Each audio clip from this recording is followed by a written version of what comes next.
Welcome to the Ati Yoga Saturday morning group meditation. Let's begin our practice by reciting an excerpt from the vast expanse of the diamond-like mind, known in Tibet as Dorje Sempa Namka Che. This most ancient of Dzogchen texts was composed in about 14 centuries ago by Prahe Vajra of the Swat Valley. It was translated from the Tibetan by Chokyal Namkai Norbu, translated from the Italian by Adriano Clemente, adapted and amplified by yours truly.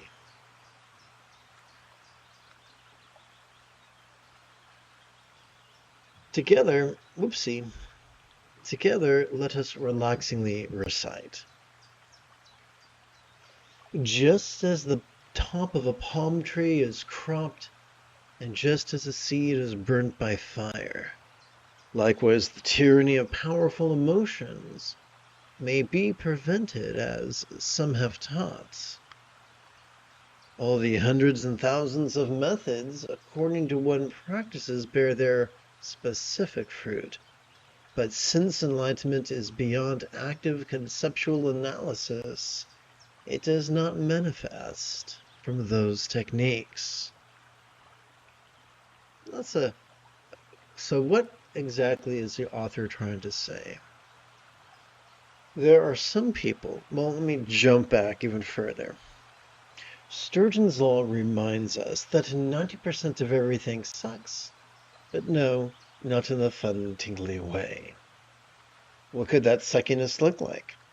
Most of us have been raised in cultures, I know I was, raised in cultures where we are taught to be rigid, fearful, superstitious, controlling, elitist, cryptic, competitive, and cruel.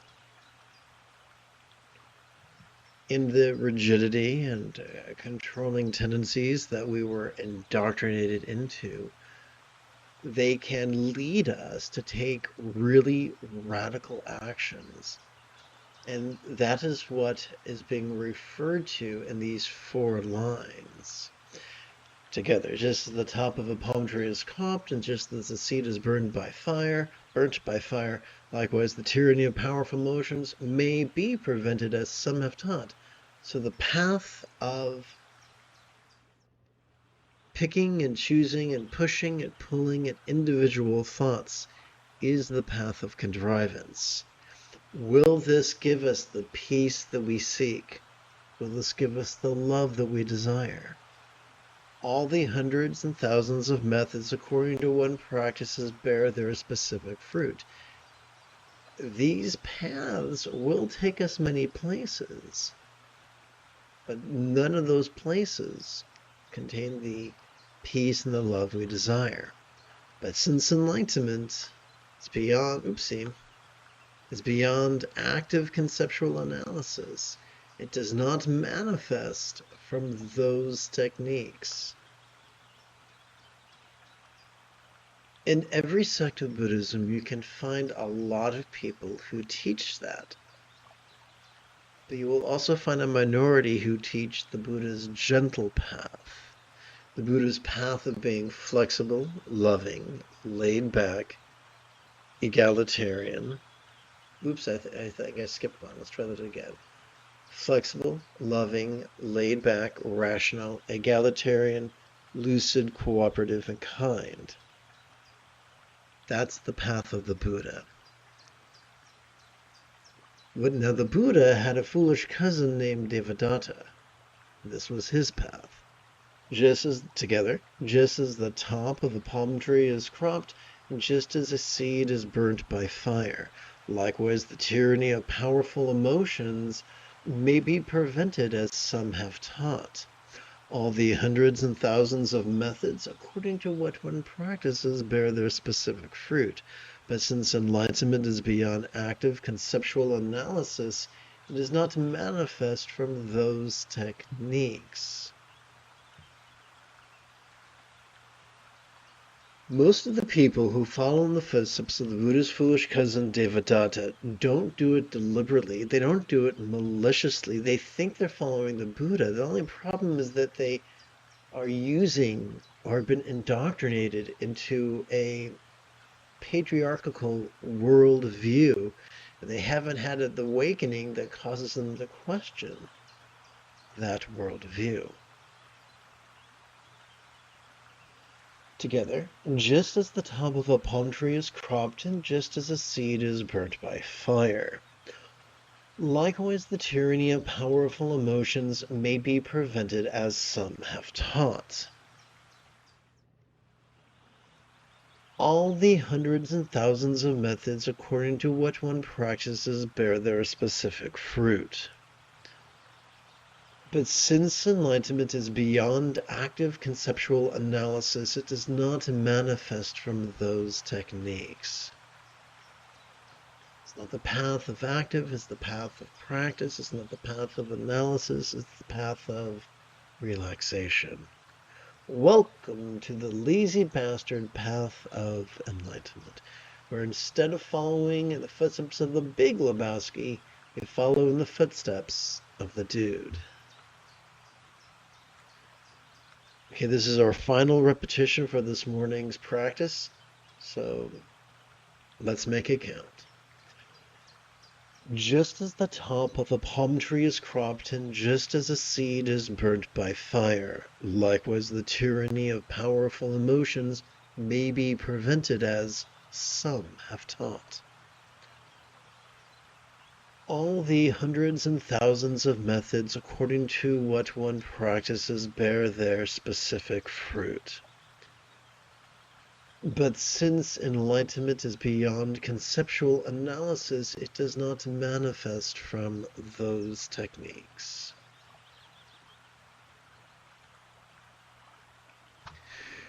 Having completed the opening recitation, it's time for us to shift gears.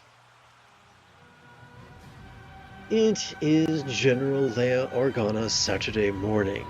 Come, let us meditate like a Jedi after approximately 30 seconds of housekeeping. This is the Dzogchen Lama Jigme Gyatso of the Buddha Joy Meditation School.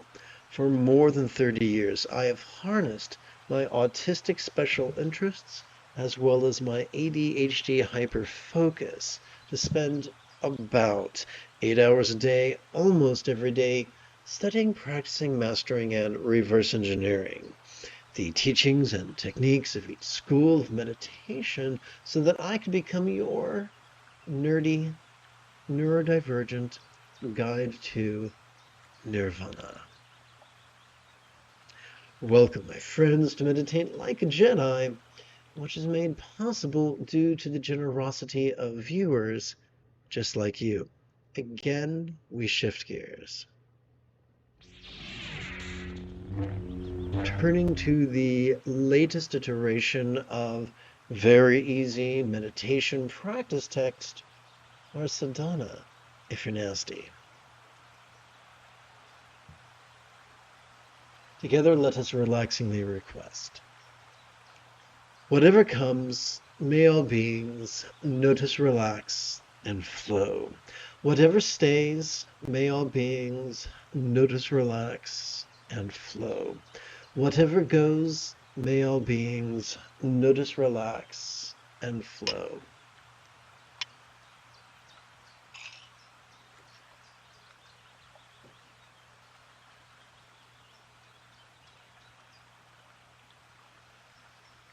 Upon the tip of our left little finger, we could rest the great knuckle at the base of our right little finger, palms up in our lap. Doing so could gently invite our real or imagined subtle energies to automatically coalesce at the bladder region of our lower abdomen. So let's begin with a review of the mechanics of mindfulness. Every time we breathe in, we've evolved to automatically access the sympathetic nervous system ensconced within the middle third of our spinal cord.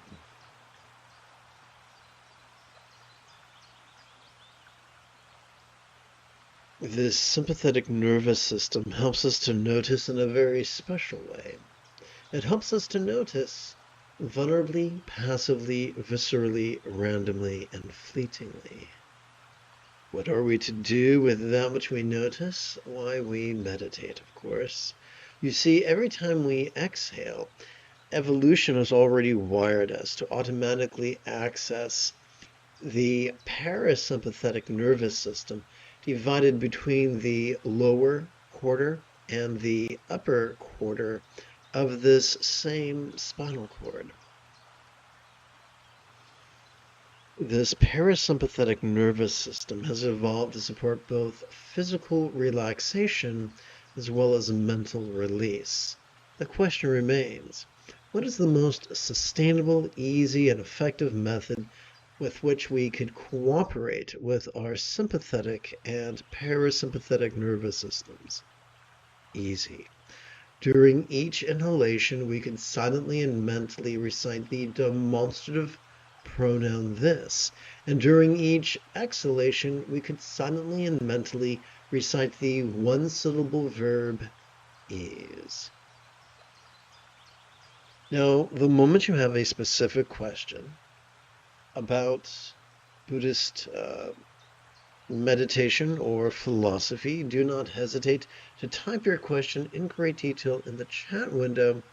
I check for questions about once every 8 to 12 minutes.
All right, we have some questions, so I'm going to, quick like a bunny, I'm going to tap button 8.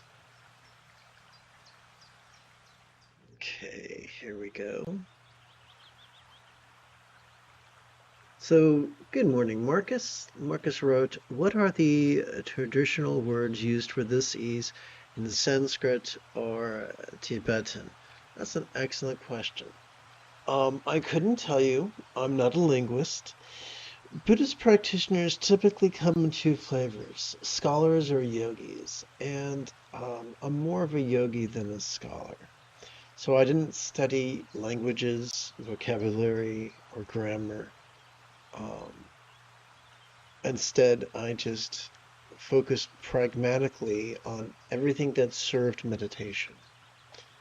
However, the inference of your question are these authentic teachings, or is this something I have plucked out of the ether? And that's a valid concern.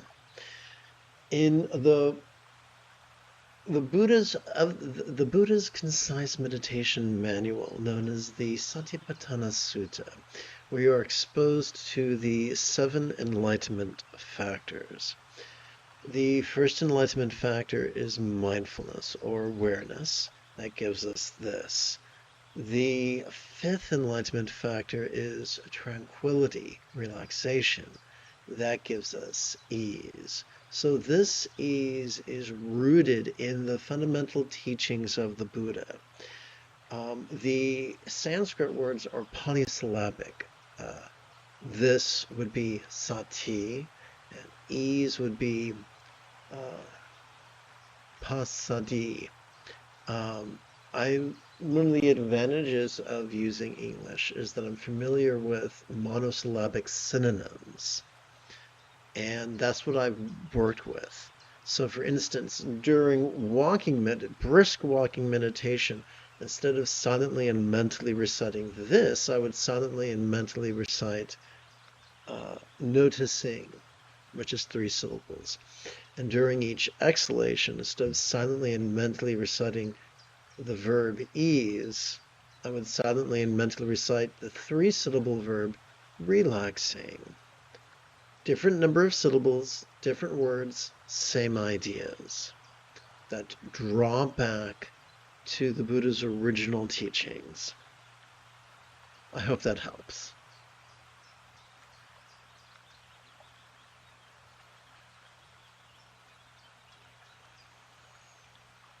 So what I'm going to do now is,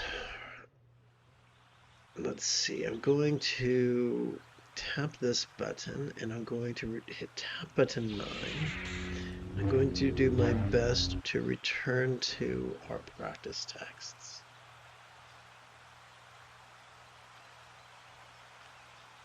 Upon the tip of our left index finger, we could rest the great knuckle at the base of our right index finger,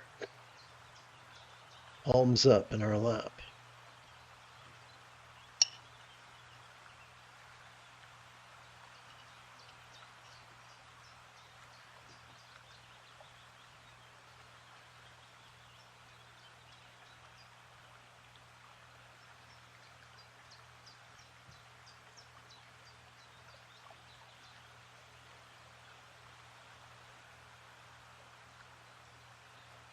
Doing so could gently invite the real or imagined subtle energies to automatically coalesce at the crown region of our head.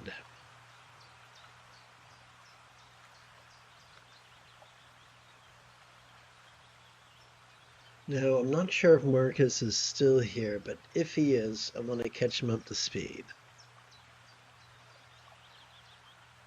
Let us begin by reviewing the mechanics of mindfulness. Every time we inhale, thanks to our sympathetic nervous system, we are wired to vulnerably, passively, viscerally, randomly, and fleetingly notice mind's antics of perception.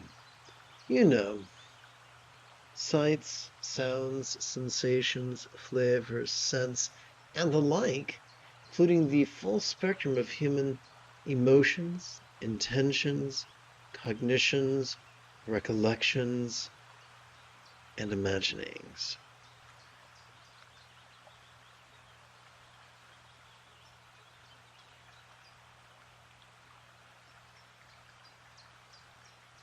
What do we do with that which we noticed? We meditate. You see, every time we exhale, thanks to our parasympathetic nervous system, we are already wired to physically relax and mentally release. That begs the question, what is the most sustainable, easy, and effective method by which we could cooperate with both our sympathetic and our parasympathetic nervous systems? Easy. During each inhalation, we could silently and mentally recite the demonstrative pronoun this, and we could silently and mentally recite the one-syllable verb ease during each exhalation.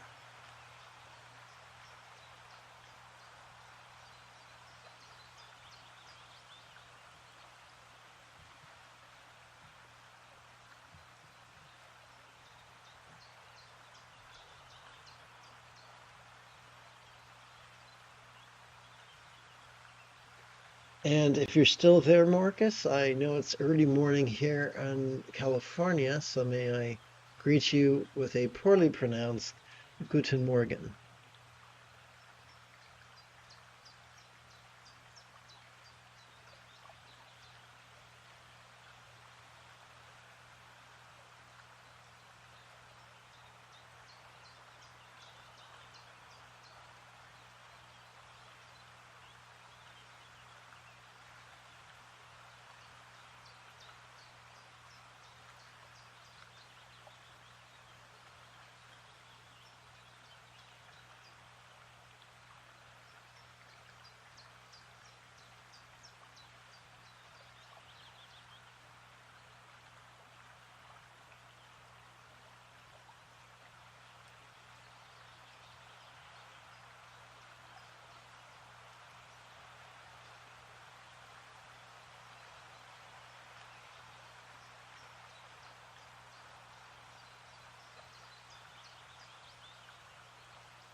Welcome to this morning's group practice. Upon the tips of all our left fingers, we could rest the four knuckles of our right hand. We could rest the great knuckles of the base of all our right fingers, palms up in our lap.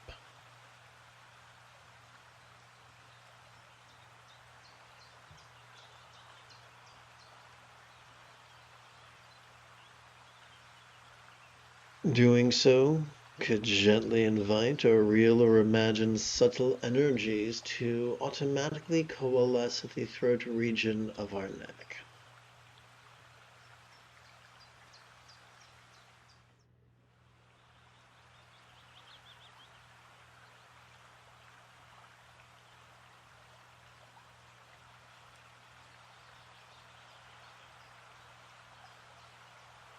Well, Marcus asks a very good question. So I will try to answer it while simultaneously giving an introduction. So here's how it works.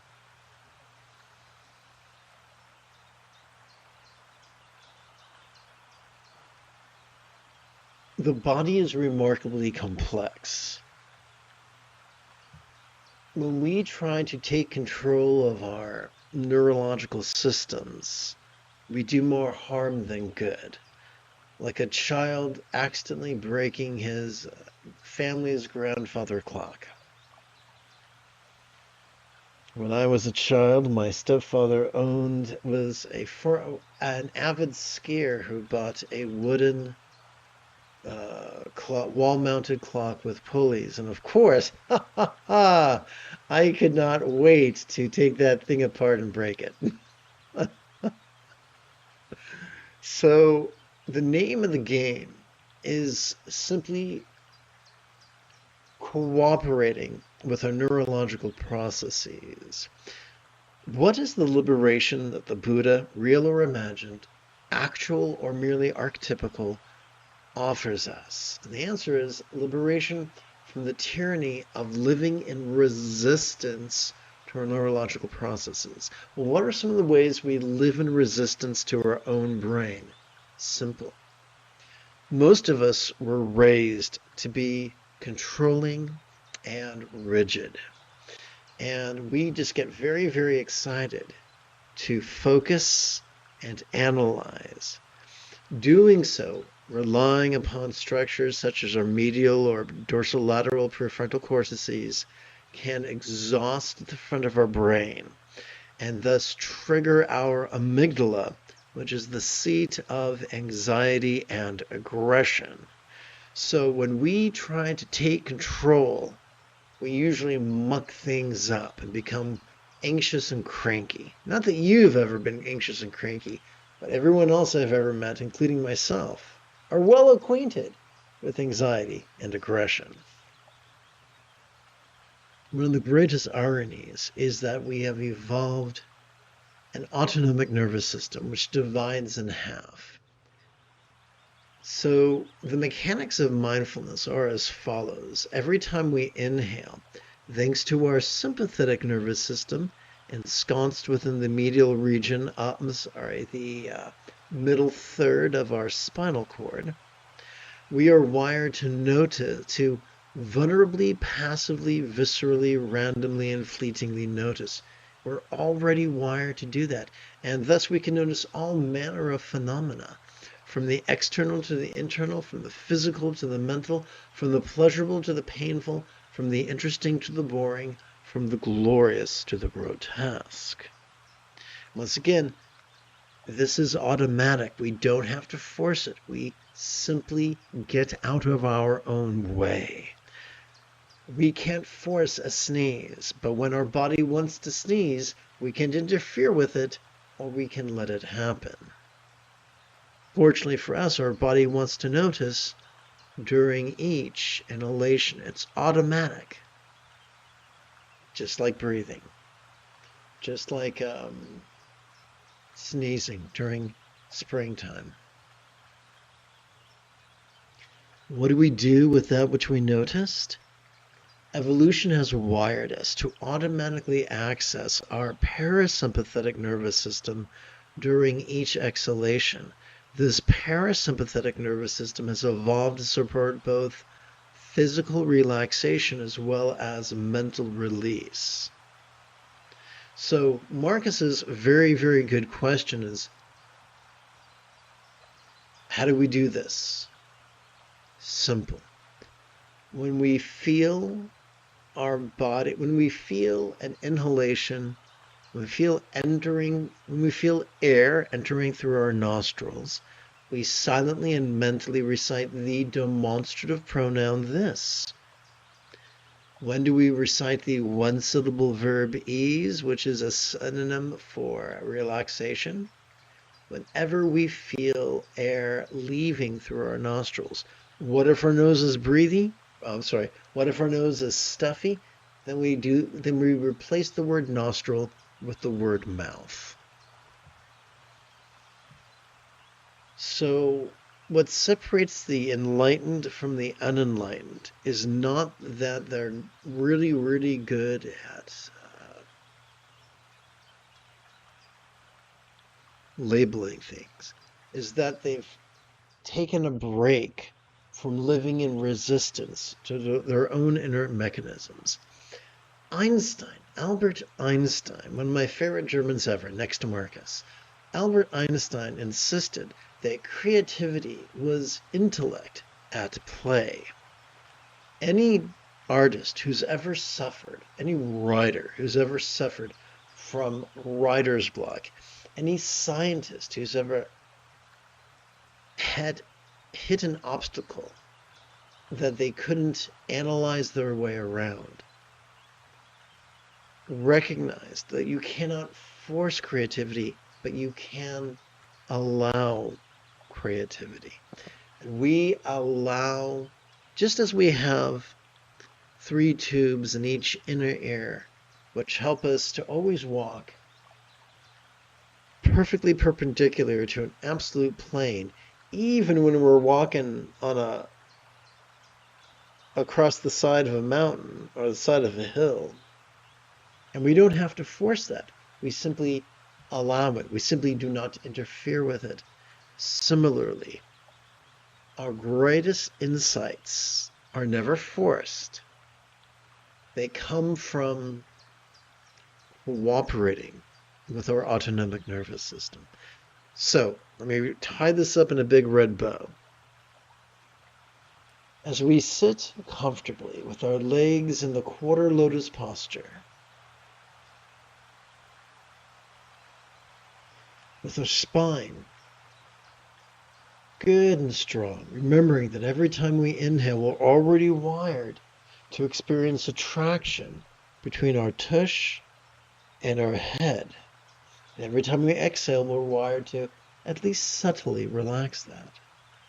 And every time we inhale, as we notice air entering our body through our nose or mouth, we silently and mentally recite the one-syllable word, this. That's the universal label. That's the label that is non-dual. That's the label that neither pushes, nor pulls, nor dreads, nor desires, nor praises, nor condemns. It just says this. And whenever we feel air leave our body, either through our nose or through our mouth, we silently and mentally recite the one-syllable verb ease. And of course, if you're doing a brisk walking meditation, you can replace the word this with noticing, and you can replace the word ease with relaxing. But since right now we're sitting on our tushies in front of the computer, this and ease is the sure bet. And here's the great irony.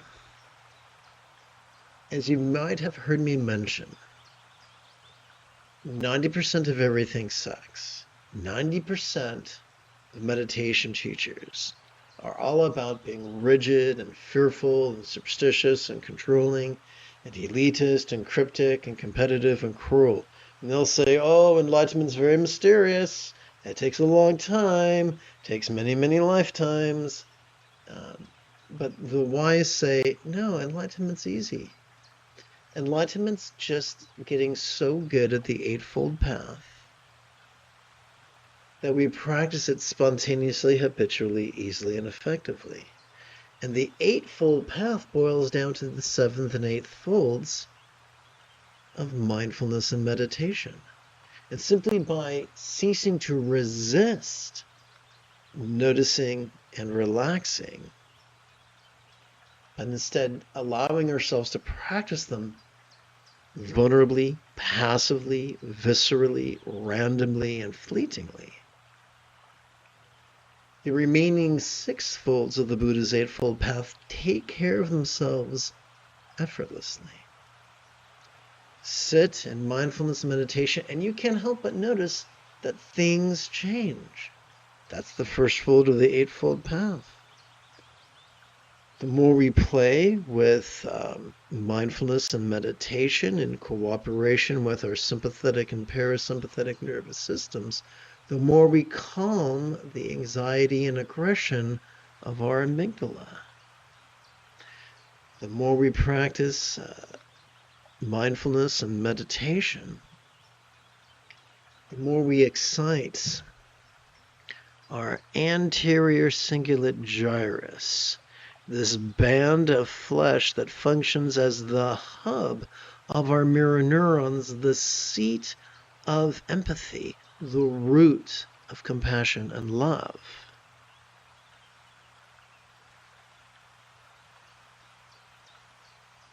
This is why the late Tulku Thondup insisted that the highest love was the spontaneous and uncontrived byproduct of awareness and release. This spontaneous empathy gives birth to the second, third, fourth, and fifth folds of the Buddha's Eightfold Path: kind intention, kind communication, kind conduct, and kind commerce. The more we play with awareness and release, the more we notice that our choices and utterances and deeds sorry about the microphone. The more we notice that our choices and utterances and deeds flow from the effortless effort of love's centered spontaneity, not scattered spontaneity, not contrivance, but centered spontaneity. The centeredness is curated during each inhalation. The spontaneity is accessed during each exhalation. And so, silently and mentally reciting this and ease in harmony with our breathing is not only easy, it's effective. Sometimes we will notice interesting things. Sometimes we will notice boring things. Sometimes we will notice something. Sometimes we will notice nothing. Sometimes we will notice the internal, sometimes the external, sometimes the physical, sometimes the mental, sometimes the pleasurable, sometimes the painful, sometimes the interesting, sometimes the boring, sometimes the glorious, sometimes the grotesque. We don't get to choose. It is as if you and I were at a theater, and we're sitting on the chairs in the audience. We are not the producer, we are not the playwright, we are not the director, we are not the actor. We do not control the action on the stage. We simply sit back and enjoy the show. In mindfulness and meditation, we do not control what we notice. We simply sit back and enjoy the show of this and ease. And now, I'll take a break from my yammering and we can practice.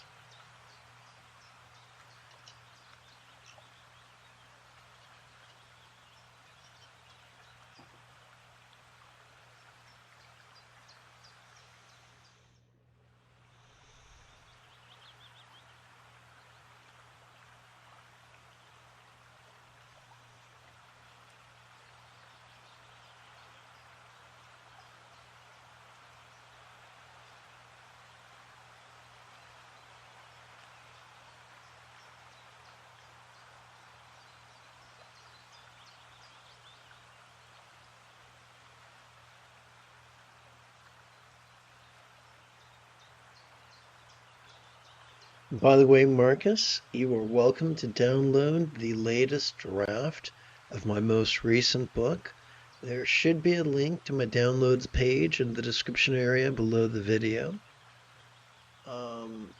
It's imperfect, it's a draft, but it's free. Everything I do is free, either because I'm loving or because I'm a Doonkopf.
Marcus, how do I say you're welcome in German?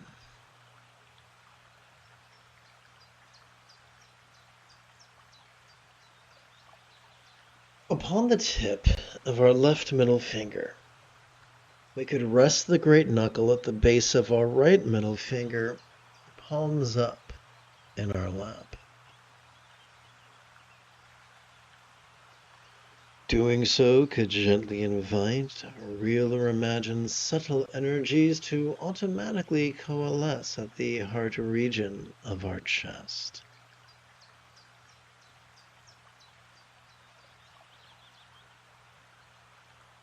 And let us continue to practice mindfulness and meditation.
We come to the final portion of this morning's practice, so let's make it count.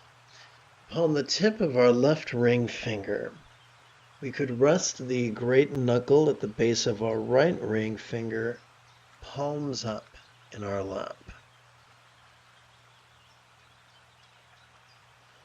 Doing so could gently invite our real or imagined subtle energies to automatically coalesce at the navel region of our mid-abdomen.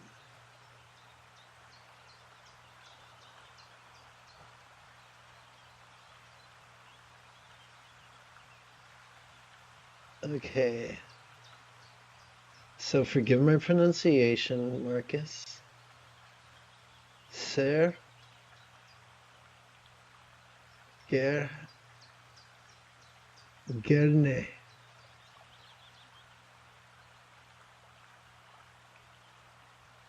I apologize if I've just taken the German language and thrown it in a blender.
You have taken your first step into a much larger world. If you feel that I have earned it, you could give this live stream a thumbs up. You could even help support this channel. In approximately 11 hours, I would very much like to return to lead today's evening Mahasandhi meditation class and group practice. And if you are as geeky as me, may the Force be with you always.